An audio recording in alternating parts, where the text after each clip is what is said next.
Shine Gospel débarque sur le continent africain. C'est officiel, les Shine Gospel iront en Afrique et plus précisément à Kinshasa les 4 et 5 décembre 2025. L'annonce était attendue. Très attendue même, vu la qualité de la cérémonie depuis la première édition en 2023. Si certains ont été surpris de voir les Shine Gospel être organisés en République démocratique du Congo, ce n'est pas vraiment une surprise pour ceux qui sont attentifs. Juste après la dernière édition, il y avait eu des indices, je pense notamment à un article du média African Vision qui avait relayé cette information. N'hésitez pas à me dire ce que vous pensez de ce changement en commentaire et quelles sont vos attentes vis-à-vis de cette nouvelle édition. Je vous laisse visionner la vidéo d'annonce de Kassi Kalala Tchimpi et on va analyser cette annonce plus en profondeur. La grande cérémonie incontournable qui veut célébrer le gospel francophone. Quand nous avons lancé les Shine Gospel, la vision était très claire. C'était de pouvoir honorer le Seigneur d'abord, le célébrer lui d'abord, mais également de pouvoir honorer toutes ces voix qui portent un message d'amour, d'espoir et de transformation.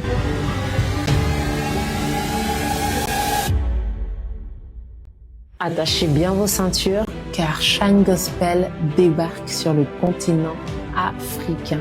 Et oui, bien plus qu'une réunion de famille, ce sera une célébration.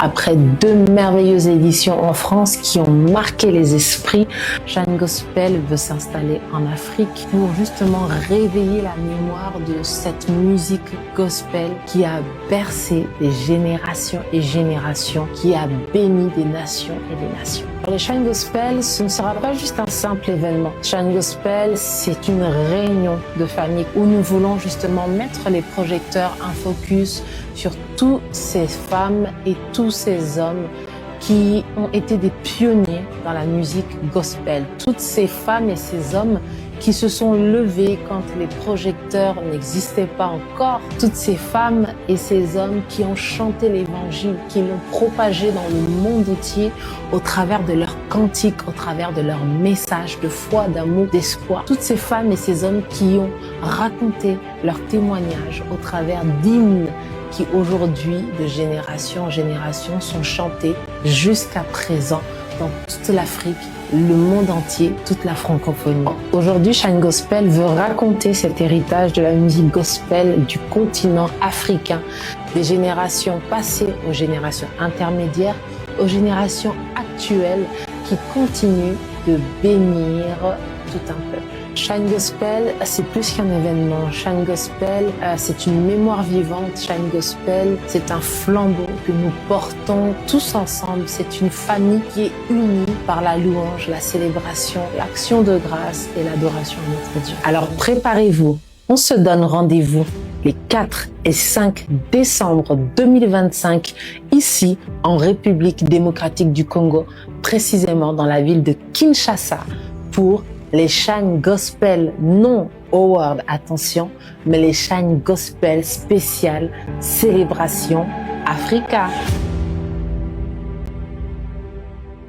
Quand on sait que l'Afrique francophone est le consommateur numéro 1 de musique chrétienne, cela paraît tout à fait logique que les Shine Gospel soient organisés là-bas. D'ailleurs, ça me fait penser à l'article du média Billboard sur le public du chanteur NK Divine, qui ne prenait pas du tout en compte le public africain et qui montre que l'industrie musicale n'a pas encore toutes les cartes en main pour comprendre le milieu de la musique chrétienne.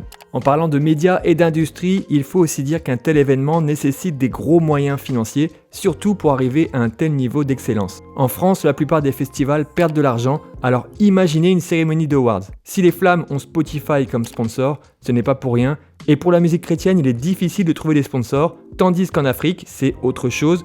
Par exemple, l'entreprise Orange sponsorise régulièrement des événements gospel. Idem concernant les diffusions TV. En France, les chaînes sont frileuses vis-à-vis d'un événement chrétien, alors qu'en Afrique, il y aura une diffusion TV garantie. Au-delà de cet aspect géographique et de lieux où l'on consomme le gospel, il y a 2 choses à retenir de cette annonce. En premier lieu, un changement de nom qui est tout sauf anodin. Ce n'est plus une cérémonie d'awards, mais une célébration.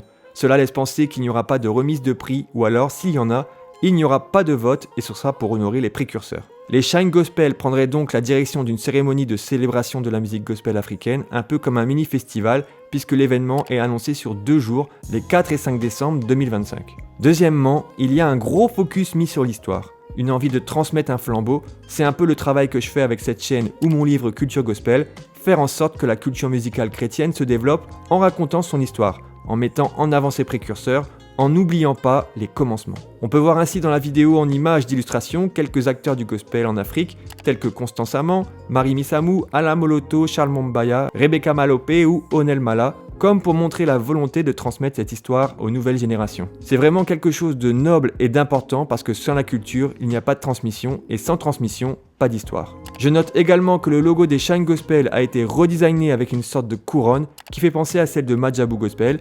Est-ce qu'il y aura une collaboration entre les deux structures ?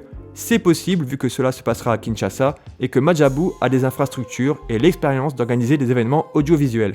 Je vois bien, par exemple, Job Bunana présenter l'événement. Je crois que cette édition va marquer un tournant. C'est une sorte de retour aux sources. Le gospel est à l'origine de la plupart des styles de musique moderne que l'on entend aujourd'hui et puise clairement ses racines en Afrique. Ce sera le moment idéal pour mettre en avant le riche patrimoine que nous avons en francophonie, avec les musiques du Gabon, de Côte d'Ivoire, du Sénégal, du Cameroun, du Bénin, des deux Congos, mais aussi du Maghreb et des autres pays que je n'ai pas cités. Voilà, on arrive à la fin de la vidéo. Cet événement est avant tout organisé pour honorer Dieu, et je rappelle que la musique chrétienne a deux dimensions, cultuelle pour servir au culte et à conduire le peuple de Dieu dans l'adoration, culturelle pour évangéliser et impacter la société. Merci d'avoir regardé la vidéo jusqu'ici. Vous pouvez bien sûr liker, vous abonner et activer la cloche des notifications pour me donner de la force. Je vous dis à bientôt. Ciao.